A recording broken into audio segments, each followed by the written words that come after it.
So when you go in for a hearing, they're listening to see if you know who you are. So what the judge is going to determine is what jurisdiction you're going to be in. And so when you know who you are, you know how to answer or respond appropriately. So when the judge asks you, "Can you hear me?" Is he asking to see if the sound and the volume's okay? Can you physically listen and hear him? Or is he asking something else? So a way to answer that would be, oh, define hearing. Are you talking about audible, sound, volume? He wants you under his jurisdiction. What jurisdiction is that? Admiralty law, commerce, commercial law, right? Because when he has jurisdiction over you, that means that the courts have authority over you. The court has jurisdiction over you, meaning you're a ward of the state. So they can determine the outcome because they're a parent corporation. A parent corporation to the corporation that sounds like you, but isn't you. So Jane Doe, all caps, sounds like Jane Doe, your family name. So when they say, "Is Jane Doe here?" and you answer yes, you've just subjected yourself under their jurisdiction. So you could say something like, "I'm here to address the matter. Friends call me Jane. You can call me Jane." And you're not admitting that you're somehow an all caps name corporation. There's so many little tricks and nuances to the courts.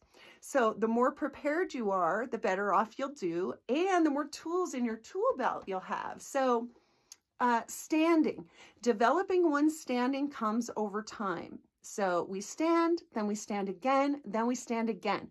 Oftentimes people think it's just one and done.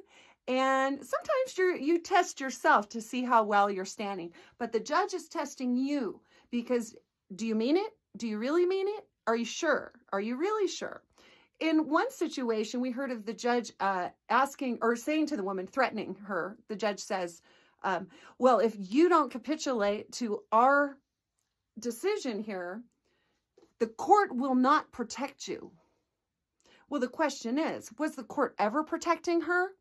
I mean, let's think about it. Who is the judge getting paid by? Oftentimes it's the state. Well, who is the all caps name registered to? The all caps name on your birth certificate. Who is it registered to? It's not registered to you. It's registered to the state. Well, who's the prosecutor being paid by? Well, in situations where it's the state versus blah, blah, blah, it would be the state. The prosecutor is getting paid for by the state. And then what happens when they say, "Don't worry. Oh, you can't afford an attorney? That's all right. We'll get one for you. Here's your defense attorney."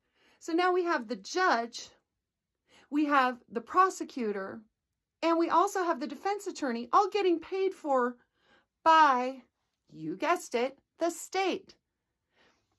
Does that sound like a conspiracy against rights to you?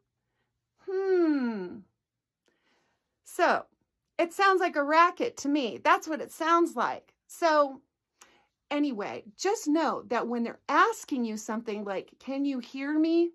they're not exactly asking you because they care about you. They're trying to assert their power over you. And the only way this can be done is with your consent and your signature. Your signature holds more value than anything. That's what they're looking for. They want that signature.